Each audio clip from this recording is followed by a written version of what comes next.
befindet sich dort mit einer Laufzeit von die 19 Minuten auf dem zweiten Platz einrangieren. 18 Minuten 56, 14 Sekunden hinter Mare Beimann von Oka Luz.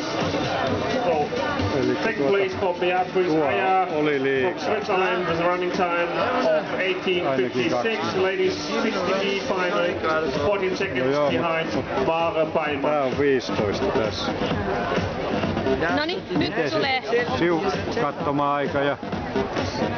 Niin, mutta se on se minun leimaaminen.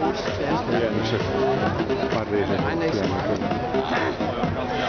And ladies 60 final, we have a new leader there. Miehän juoksi niin kovin.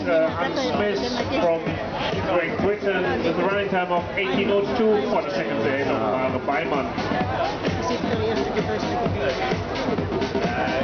So we are really been feeling right now, mostly BCD final, and quite soon in a couple of minutes we expect to cross takaisin ja sitten ei vielä. En lähtenyt siitä, mistä piti tulla takaisin. Pari kertaa minun piti tulla takaisin. Hei Markku! Hei Markku! Hei! 6, eli sen pitää tulla 6